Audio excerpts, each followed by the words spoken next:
August 24-ാം തീയതി ബഹുമാനപ്പെട്ട സംസ്ഥാന പ്രസിഡന്റിന്റെ നിർദ്ദേശപ്രകാരം പ്രിയങ്കനായ മൈനോറിറ്റി മോർച്ചയുടെ സംസ്ഥാന പ്രസിഡന്റ് ജിജി, ഏറെ പ്രിയങ്കനായ ജില്ലാ പ്രസിഡന്റ് ഷൈജുവേട്ടനും KVS ഹരിദാസ് ഉൾപ്പെടെയാണ് ഞങ്ങൾ ആദ്യമായി ഇവിടെ വരുന്നത്. എനിക്ക് തോന്നുന്നത് അതിനു മുമ്പ് മുനമ്പത്തിന്റെ മണ്ണിൽ ഞാൻ കാലുപോലും കുത്തിയിട്ടില്ല. എനിക്ക് മുനമ്പ് എന്താണെന്ന് അറിയില്ലായിരുന്നു. അതിനുശേഷം ഇവിടെ വരികയും അച്ഛനെ കാണുകയും ജോഷി മയ്യാറ്റിലച്ഛൻ ഉണ്ടാക്കിയ ഒരു വാട്സപ്പ് ഗ്രൂപ്പിൽ നിന്നാണ് ഈ സമരത്തിന്റെ ആരംഭം ഇന്ത്യ ഒട്ടാകെ ഇത് പ്രചരിക്കുവാനുള്ള വിഷയമായത്. ഏറെ സന്തോഷത്തോടുകൂടി BJPയുടെ രാഷ്ട്രീയ നേതൃത്വത്തോട് നന്ദി പറയാതെ കടന്നുപോകാൻ ഞാൻ ഇതിനു മുമ്പ് ഇവിടെ വന്ന് നിങ്ങളോട് സംസാരിക്കുമ്പോൾ ഞങ്ങൾ വോട്ട് ചോദിച്ചോ ഇവിടെ നിന്നും പാർട്ടിയിൽ ആളെ ചേർക്കാനോ വന്നതല്ല, പക്ഷേ ഞങ്ങൾ വരും, നിങ്ങളുടെ ആവശ്യങ്ങൾ പൂർത്തീകരിച്ചുകൊണ്ട് ഈ മണ്ണിൽ തിരിച്ചു വന്ന് ഞങ്ങൾ അത് ആവശ്യപ്പെടുമെന്ന് പറഞ്ഞു. ഞങ്ങൾ ആവശ്യപ്പെടാതെ തന്നെ ഇന്ന് മുനമ്പത്തിന്റെ മണ്ണിൽ നൂറുകണക്കിന് ആളുകൾ BJPയുടെ അംഗത്വമെടുത്ത സാഹചര്യം ഉണ്ടായിരിക്കുന്നു. ആദ്യമായി എനിക്ക് നന്ദി പറയാനുള്ള BJPയുടെ മുൻ സംസ്ഥാന അധ്യക്ഷൻ ശ്രീ K. സുരേന്ദ്രൻ, അദ്ദേഹമാണ് ഞങ്ങളെ ഇവിടെ എത്തി ഈ സമരം ഏറ്റെടുക്കുവാൻ നിയോഗിച്ചതും ഇവിടെ എത്തിയത്.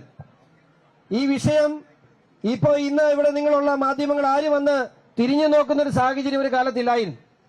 അതിനുശേഷം ഇത് കേരളം ഒട്ടൊക്കെ ഇതിന് പ്രചരണം നടത്തുകയും ഇതോടൊപ്പം നിൽക്കുകയും ഓരോ ഞായറാഴ്ചകളിലും, ഞായറാഴ്ചയാണ് ഇവിടെ ഏറ്റവും കൂടുതൽ വലിയ സമരങ്ങൾ നടന്നത്, ഓരോ ഞായറാഴ്ചയും ഇവിടെ എത്തിയ ബഹുമാനപ്പെട്ട കേരളത്തിന്റെ പ്രഭാരി പ്രിയങ്കരനായ പ്രകാശ് ജാവദേക്കർജി, സഹപ്രഭാരി അപരാജിത സാരംഗി, പ്രത്യേകം എടുത്തു പറയാതിരിക്കാൻ പറ്റില്ല, JPC അംഗം എന്ന നിലയിൽ ഈ വിഷയത്തെ കൃത്യമായി, മുനമ്പം എന്ന വിഷയത്തെ കൃത്യമായി JPCയിൽ അവതരിപ്പിച്ചത് അപരാജിത സാരംഗി മേഡമാണ്.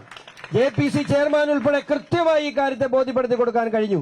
അതിനുശേഷം ദേശീയ നേതൃത്വത്തിന്റെ ഈ കാര്യങ്ങളിലേക്ക് കടന്നുപോയപ്പോ ബഹുമാനപ്പെട്ട നമ്മുടെ ഇപ്പോഴത്തെ സംസ്ഥാന പ്രസിഡന്റ് രാജീവ് ചന്ദ്രശേഖർജിയുടെ അടുത്ത് ഈ വിഷയം പറയുകയും അദ്ദേഹം എന്നോട് പറഞ്ഞു, നീ ഡൽഹിക്ക് വാ. ഞാൻ ഡൽഹിയിലെത്തിയപ്പോ എന്നോടൊപ്പം വന്ന് ബഹുമാനപ്പെട്ട കേന്ദ്ര ന്യൂനപക്ഷ വകുപ്പ് മന്ത്രി ഇന്ന് ഈ ബില്ല് അവതരിപ്പിച്ച കിരൺ റിജിജുജിയുടെ അടുത്ത് നേരിട്ട് വന്ന് 1 മണിക്കൂറോളം മുനമ്പം ജനതയുടെ വിഷയങ്ങൾ അക്കമിട്ട് നിരത്തി അദ്ദേഹം ഒരു നോട്ട്ബുക്കിൽ അത് എഴുതിയെടുത്തു. ഞാനിപ്പോഴും പറഞ്ഞു, ഇന്നലെ പാർലമെന്റിൽ അദ്ദേഹം മുനമ്പത്തിന്റെ പേര് പറഞ്ഞപ്പോൾ അഭിമാനം തോന്നി. കാരണം ഇത്രമാത്രം ഈ മുനമ്പം ജനതയെ പോലെ തന്നെ ഇവിടെ ഈ വിഷയത്തെക്കുറിച്ച് കൃത്യമായി പഠിച്ച ഒരു വ്യക്തിയാണ് ആ ബില്ല് പാർലമെന്റിൽ അവതരിപ്പിച്ചത്.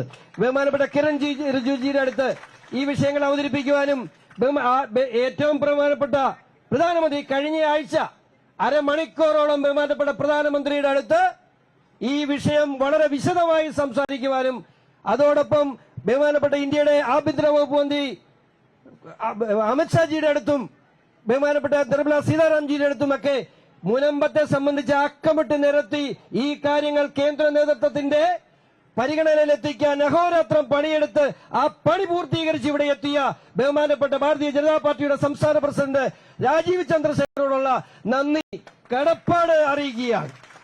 അതോടൊപ്പം ബഹുമാനപ്പെട്ട V. മുരളീധരൻജി, അതോടൊപ്പം ഇവിടെ എത്തിയിട്ടുള്ള പാർട്ടിയുടെ നേതാക്കൾ എല്ലാവരും ഓരോരുത്തരും എടുത്തു പറയേണ്ട ഒരു വ്യക്തിത്വം ബഹുമാനപ്പെട്ട കേന്ദ്രമന്ത്രി ശ്രീ സുരേഷ് ഗോപി. അദ്ദേഹം ഇന്നലെയും മിനിങ്ങാന്നുമായി പാർലമെന്റിൽ ഈ കിരാതന്മാർക്കെതിരെ അദ്ദേഹം നടത്തിയ പോരാട്ടം ഈ ജനത കാണുന്നുണ്ട്.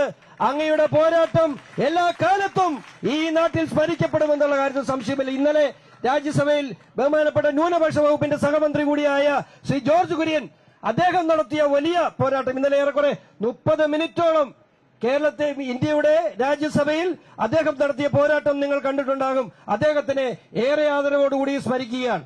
പിന്നെ ഒരു കാര്യം, ഇവിടെ മതേതരത്വം വിളമ്പുന്ന ഈ രാജ്യത്ത് മതേതരത്വത്തിന്റെ മുഖച്ഛായയായി, മതേതരത്വത്തിന്റെ പ്രതീകമായി മാറിയിരുന്ന അല്ലെങ്കിൽ കപട മതേതരത്തിന്റെ മുഖമാണ് കോൺഗ്രസ് എന്ന് ബോധ്യപ്പെടുത്തി കൊടുക്കാൻ കഴിഞ്ഞത് മുനമ്പം ജനത നടത്തിയ 174 ദിവസത്തെ പോരാട്ടമാണ്. ഈ കൊച്ചു കടലോരത്ത് നിന്ന്, ഈ കുഞ്ഞു കടലോരത്ത് നിന്ന് ഇന്ത്യയുടെ പാർലമെന്റിൽ കോൺഗ്രസ് പാർട്ടിയെ പ്രലോഭത്തിലാക്കാൻ കഴിയുന്ന രീതിയിലുള്ള പോരാട്ടത്തിലേക്ക് ഈ നാട് കയറി വന്നിട്ടുണ്ടെങ്കിൽ അത് മുനമ്പം ജനത നടത്തിയ വലിയ പോരാട്ടമാണ്. ഈ കഴിഞ്ഞ 2 ദിവസം നമ്മുടെ നാട്ടിൽ നിന്നുള്ള MP-മാര് പരമാവധി പാർലമെന്റ് നടന്ന സമയത്ത് മുള്ളാൻ പോകാൻ നോക്കി, അവരെ പാർലമെന്റിൽ നിന്ന് വിട്ടു നിൽക്കാൻ നോക്കി. പക്ഷെ വിപ്പ് കിട്ടി, രക്ഷയില്ല. എന്തിന്? രാഹുൽ ഗാന്ധിയും പ്രിയങ്ക ഗാന്ധിയും പോലും പാർലമെന്റിൽ നിന്ന് ഒളിച്ചോടുന്ന സാഹചര്യമുണ്ടായെങ്കിൽ അത് മുലമ്പം ജനതയുണ്ടെങ്കിൽ നിങ്ങൾ നൽകിയ ആവേശമാണോ എന്നുള്ള കാര്യത്തിൽ സംശയമില്ല.